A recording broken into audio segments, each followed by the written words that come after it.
Hello good morning viewers. வாங்க இன்றைக்கி நம்ம எம்பி விலாக்ஸ் ஆஃப் மலர்விழி சேனலில் பார்க்க போகிறது என்ன தெரியுங்களா? ஆமாங்க, பாம்பே அல்வாங்க. சூப்பரான பாம்பே அல்வா கார்ன்ஃப்ளவர் வச்சு எப்படி செய்யலான்னு பார்க்கலாம் வாங்க. அதுக்கு முன்னாடி நம்மளுக்கு இதுக்கு தேவையான பொருளெல்லாம் பார்த்துடலாம். பாருங்களேன், 1 டம்ளர் கார்ன்ஃப்ளவருங்க, சோள மாவு 1 டம்ளர் இந்த டம்ளரால் எடுத்துட்டேன், சின்ன டம்ளரில். அந்த கார்ன்ஃப்ளவரை வந்து ஒரு பவுலில் கொட்டி வச்சுட்டு அதே டம்ளரால் 2 டம்ளர் சர்க்கரை எடுத்து ஒரு பேஷனில் வச்சுட்டேங்க. குட்டி பேஷனில் 2 டம்ளர் சர்க்கரை எடுத்து வச்சாச்சுங்க. வச்சுட்டு அதுக்கப்புறம் பாருங்கள், ஒரு அரை எலுமிச்சம்பழம் பிழிஞ்சு அந்த ஜூஸ் எடுத்து வச்சுருக்கேங்க. அதுக்கப்புறம் ஏலக்காய் பொடி நுணுக்கி வச்சதை எடுத்து வச்சுருக்கேன். கொஞ்சம் கேசரி பவுடர் ரெட் கலர் எடுத்து வச்சுருக்கேங்க, ஆரஞ்சு கலரு கொஞ்சம் அதிகமாக போட்டால் ரெட் கலராக வரும், அதுக்காக. முந்திரி பருப்பு வந்துட்டு ஒரு 10-15 உடச்சி வச்சுருக்கேன். பாதாமும் முந்திரியும் பொடியாக கொஞ்சம் க்ரஷ் பண்ணி எடுத்து அதையும் வச்சுருக்கேங்க. அடுத்தாப்பில் பார்த்திங்கன்னா ஒரு 4-5 ஸ்பூன் நெய். இதுக்கு வந்து நெய் அதிகமாக தேவைப்படாது, கொஞ்சமாகவே போதும். அதுக்காக தான் ஒரு 4 ஸ்பூன் எடுத்து வச்சுருக்கேன். இதுக்கு வந்து தண்ணி தேவையான அளவு, மாவுக்கும் சர்க்கரைக்கும் தேவையான அளவு எடுத்துக்கிட்டாங்க. இதை வச்சு தான் நம்ம சூப்பராக இதை செய்ய போகிறோங்க. அதுக்கு முன்னாடி இன்றைக்கி நம்ம பக்ரீத் பண்டிகை கொண்டாடக்கூடிய அனைத்து சொந்தங்களுக்கும் பக்ரீத் நல்வாழ்த்துக்கள், சரிங்களா? வாங்க, இப்போ இந்த 1 டம்ளர் மாவுக்கு வந்து 2 டம்ளர் தண்ணிங்க ஊற்றி லம்ஸ் இல்லாமல் நல்லா விஸ்க் வச்சு கலக்கிடுங்க. கட்டி இல்லாமல் நல்லா விஸ்க் வச்சு கலக்கிடுங்க. கலக்கிட்டு அதை ரெடியாக வச்சுக்கலாம் நம்ம, சரிங்களா? சுத்தமாக கட்டி இல்லாமல் நல்லா கரைச்சி வச்சுட்டு அதுக்கப்புறமா நம்ம செய்ய ஆரம்பிச்சிக்கலாம், சரிங்களா? சீக்கிரமாக செஞ்சிடலாங்க. அதாவது சமையலே தெரியாதுன்னு சொல்கிறவங்க கூட, பிகினர்ஸ் கூட இந்த ஸ்வீட்டை ஈஸியாக செஞ்சிடலாம். அவ்வளோ ஈஸியாக வரும், நல்லாவும் இருக்கும், டேஸ்டியாகவும் இருக்கும். ரொம்ப குறைவான பொருளை வச்சு சிம்பிளாக செஞ்சாலும் சூப்பரான டேஸ்டியான அல்வாவாக இருக்குங்க. பாருங்கள், இப்போ பேன் வச்சுட்டு நம்ம 2 டம்ளர் சுகர் வச்சுருக்கோம் இல்லைங்களா, சர்க்கரை, அதை எடுத்து போட்டு 2 டம்ளர் தண்ணி ஊற்றிடலாங்க. ஊற்றி நல்லா கரைச்சிடணுங்க. இது ஃபுல் ஃப்ளேம்லேயே இருக்கலாம், குறைக்கலாம் வேண்டியதில்லை. ஃபுல் ஃப்ளேமில் வச்சு 2 டம்ளர் தண்ணி ஊற்றி கலக்கிடலாங்க. இதுக்கு பதமெல்லாம் ஒன்றும் தேவையில்லைங்க, அப்படியே சர்க்கரை ஃபுல்லாக கரைஞ்சி வரணும், அவ்வளோதாங்க. கரைஞ்சி கொதிக்க ஆரம்பிக்கும் போதே நம்ம மாவு போட்டு செய்ய ஆரம்பிச்சிக்கலாம், சரிங்களா? அதுக்காக சர்க்கரை கரையிற வரைக்கும் நல்லா கலரி விட்டுகிட்டே இருக்கணுங்க, கலக்கி விட்டுக்கிட்டே இருக்கணும். நல்லா கலக்கி விட்டுக்கிட்டே இருந்துட்டோன்னா இந்த சர்க்கரை ஃபுல்லாக கரைஞ்சி வந்ததுக்கப்புறமா நம்ம அடுத்த ஸ்டெப்பை பார்க்கலாம், சரிங்களா?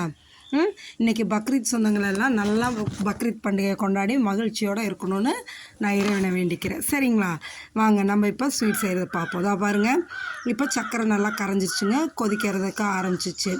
இப்போ என்ன பண்ணுன்னா, அந்த கார்ன்ஃப்ளவர் நம்ம கரைச்சி வச்சுருக்கோம் இல்லைங்களா, அது என்ன ஆகுனா கீழே செட்டில் ஆகும் மாவு.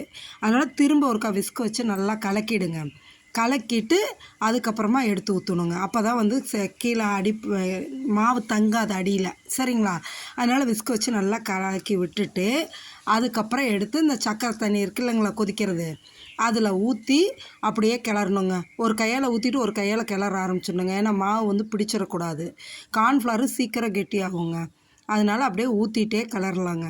கிளறிட்டு இதுக்கப்புறம் நம்ம தீயை என்ன பண்ணணுன்னா, ஃப்ளேமை மீடியம் ஃப்ளேமுக்கு மாற்றிக்கணுங்க. ஆமாம், மீடியம் ஃப்ளேமில் வச்சுக்கிட்டிங்கன்னா தான் இந்த கார்ன்ஃப்ளவர் சீக்கிரம் கெட்டிப்படுங்க. பாருங்கள், அப்படியே கலக்கவே உங்களுக்கே நல்லா வித்தியாசம் தெரியும். நல்லா கெட்டிப்பட்டு வருங்க, சீக்கிரமாக ஆகிடும். அதனால் நீங்கள் கைவிடாமல் கொஞ்சம் கிளறிட்டே இருங்க. கிளறிட்டே இருந்திங்கன்னா இந்த நல்லாவே தெரியும், மாவு வெந்துருச்சுன்னா நல்லா அந்த கிளாஸி லுக் வருங்க மாவில். அப்படியே கிளறிட்டே வாங்க, நல்லா கிளாஸி லுக்கு வரும்.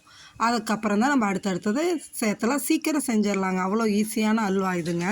பாருங்கள், இப்போ நல்லா கெட்டிப்பட்டு வந்துருச்சுங்களா, நல்லா கிளாஸி லுக் வந்துச்சு. இப்போ வந்து இந்த அரை ஸ்பூன் எலுமிச்சம்பழம் பொழிஞ்சு வச்சுருந்தவங்களா, அரை எலுமிச்சம்பழம், அதை வந்து எடுத்து ஊற்றிக்கிங்க. இது எதுக்காக ஊற்றுறோன்னா, நம்ம கிளறிட்டே இருக்கும்போது அந்த சர்க்கரை வந்து பதம் மாறும்போது என்ன ஆகுனா முருகி கிறிஸ்டல் ஆகும், அதுக்காக தான் அது போடுறதுங்க.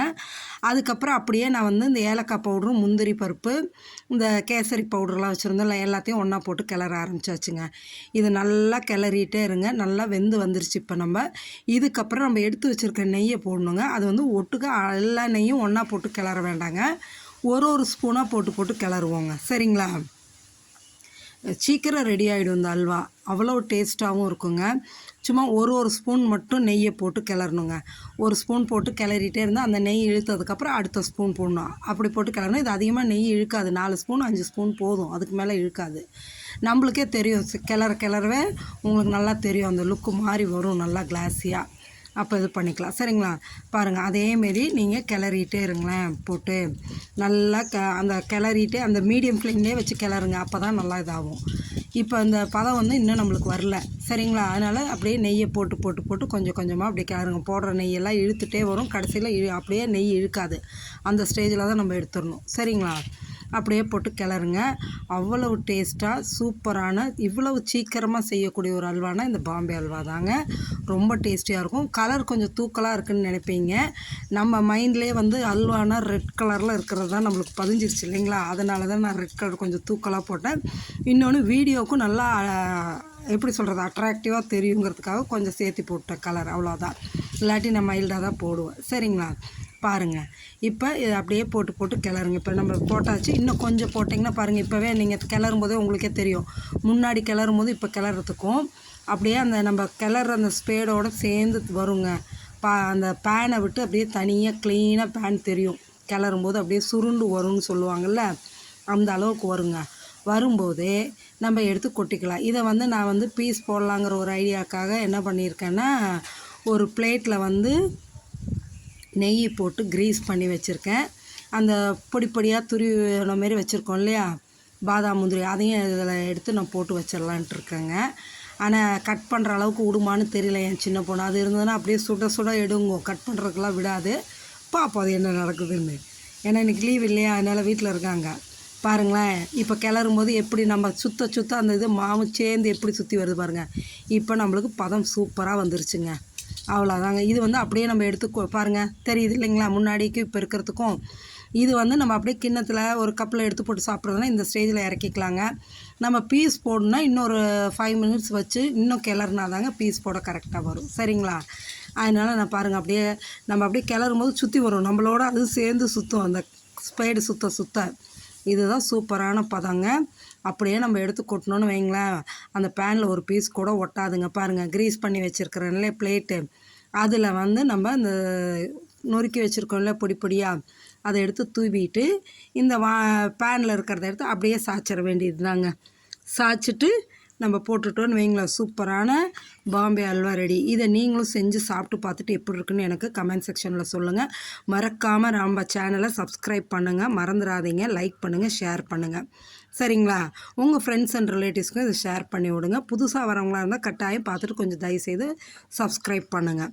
பாருங்கள் அப்படியே இப்போ பேன்லேருந்து எடுத்து கொட்டினீங்கன்னா பேன் சும்மா கழுவுன மாரி க்ளீனாக இருக்குங்க. அப்படியே கொட்டிடுச்சு பார்த்தீங்களா. இப்போ இதை வந்து அப்படியே ஈவனாக நம்ம என்ன பண்ணலாம், போட்டு அந்த ஸ்பேடு வச்சு அமுத்தி விட்லாம். எவ்வளோ ஷைனிங்காக கிளாஸி லுக்கில் இருக்குது பாருங்கள். இது தாங்க அல்வா. இதை கொட்டிட்டு நான் கொஞ்சம் கிண்ணத்துலேயும் எடுத்து வச்சுட்டு அதை உங்ககிட்ட காமிக்கல. அப்படியே சூடாக சாப்பிட்றதுக்குங்க. இது வந்து ஆறுனதுக்கப்புறம் தான் நம்ம கட் பண்ணலாங்க, அப்போ தான் நல்லா வரும். சூட்டோடு கட் பண்ணோம்னா பிசுறு பிசுறாக வரும். இது குறைஞ்சது ஒரு 1/2 மணி நேரத்துக்கு மேலே ஆறணுங்க, அப்போ தான் நம்ம கட் பண்ணலாம். அதுக்காக இதை ரெடி பண்ணி வச்சுட்டு ஒரு பவுலில் கொஞ்சம் போட்டு வச்சுட்டோம் பாருங்கள். சூப்பரான அல்வா. சாப்பிட்டு எப்படி இருக்குன்னு சொல்லுங்கள். Okay, thank you viewers.